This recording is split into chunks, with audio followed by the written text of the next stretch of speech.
zat yang dapat mengalir dan berubah bentuk, dapat dimanfaatkan jika diberi tekanan. Jadi yang termasuk ke dalam fluida adalah zat cair dan gas. Perbedaan antara zat cair dan gas terletak pada kompresibilitasnya atau ketermanfaatannya. Gas mudah dimanfaatkan, sedangkan zat cair tidak dapat dimanfaatkan. Ditinjau dari keadaan fisiknya, fluida terdiri atas fluida statis dan hidrostatika atau ilmu yang mempelajari tentang fluida atau zat alir yang diam tidak bergerak, dan fluida dinamis atau hidrodinamika yaitu ilmu yang mempelajari tentang zat alir atau fluida yang bergerak. Hidrodinamika yang khusus membahas mengenai aliran gas dan udara disebut aerodinamika. Massa jenis suatu zat didefinisikan sebagai perbandingan antara massa zat itu terhadap volumenya. Massa jenis zat sering juga disebut dengan kerapatan. Gaya geser dan lapisan geser pada fluida sesuai definisi fluida, deformasi terjadi secara terus-menerus sekecil apapun gaya geser diberikan. Dari definisi fluida tersebut, selanjutnya kita akan mengenal istilah lapisan geser, yang merupakan topik yang sangat penting dalam pembahasan fluida dalam berbagai macam keadaan aliran. Mengkategorikan dalam mekanik fluida secara garis besar mekanika, fluida dibagi menjadi dua, yaitu fluida statis, diam, tidak bergerak, dan fluida dinamis, fluida bergerak. Aliran fluida adalah aliran dengan vikositas nol atau dianggap nol, atau aliran di mana perbedaan tegangan geser antar lapisan fluida nol.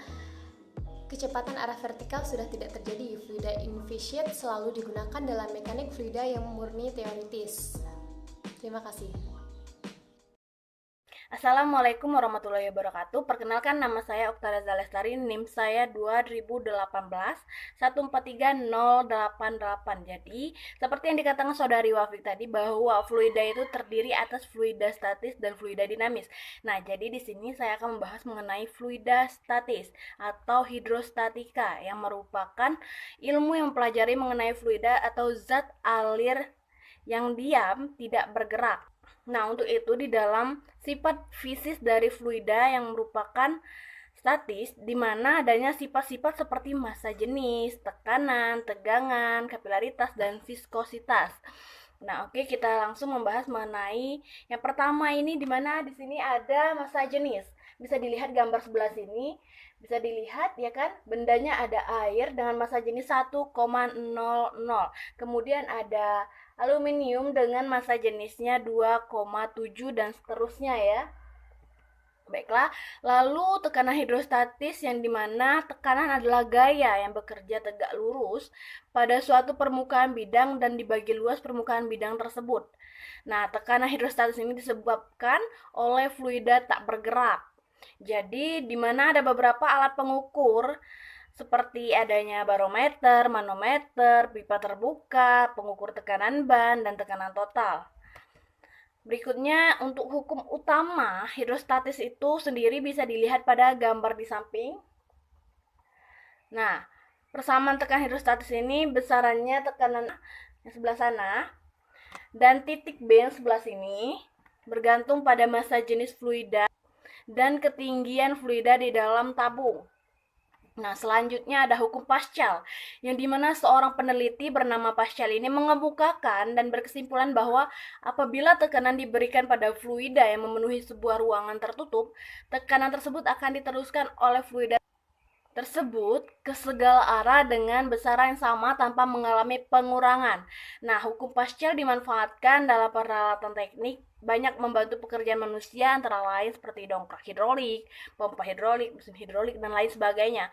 Selanjutnya ini ada hukum Archimedes, dikatakan benda yang dicelupkan sebagiannya atau seluruhnya ke dalam fluida akan mengalami gaya ke atas. Jadi untuk besarnya itu sama dengan berat fluida yang dipindahkan oleh benda. Nah, diketahui juga bahwa besarnya gaya ke atas yang dialami benda di dalam fluida itu bergantung pada massa jenis fluida, volume fluida yang dipindahkan, kemudian percepatan gravitasi bumi. Nah, maka yang dari saya sebutkan tadi itu adanya yang dikatakan seperti terapung, melayang, dan tenggelam. Dimana jika terapung itu menandakan bahwa massa jenis benda lebih kecil daripada massa jenis fluida. Nah, jika dia melayang, itu menandakan bahwa massa jenis fluida dan massa jenis benda itu sama besarnya. Kemudian jika dia tenggelam, yang berarti massa jenis benda lebih besar daripada massa jenis fluida itu sendiri. Nah, itulah pembahasan mengenai fluida statis. Jadi selanjutnya untuk fluida dinamis akan dibahas oleh Saudara Rina. Bye-bye. Assalamualaikum warahmatullahi wabarakatuh. Perkenalkan, nama saya Rina Idiana, NIM 2018-143-086, kelas 5C dari program studi pendidikan guru sekolah dasar.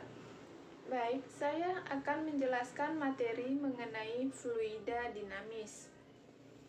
Fluida dinamis adalah fluida yang dapat bergerak, berbentuk zat cair dan zat gas, memiliki kecepatan yang konstan terhadap waktu, tidak berubah volume, dan tidak kental, dan serta tidak turbulen.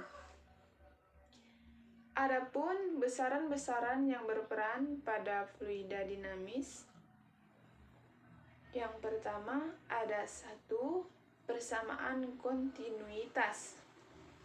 Persamaan kontinuitas dianggap sebagai fluida ideal. Fluida ideal ini memiliki beberapa ciri. Yang pertama, tidak bisa dimanfaatkan. Yang kedua, fluida tidak mengalami gesekan dengan dinding tempat fluida mengalir. Yang ketiga, kecepatan aliran fluida bersifat laminer. Persamaan fluida dinamis yang kedua ada persamaan Bernoulli. Hukum Bernoulli menyatakan bahwa jumlah tekanan energi kinetik yang sama di setiap titik sepanjang aliran fluida ideal. Penerapan persamaan Bernoulli ada 2 macam.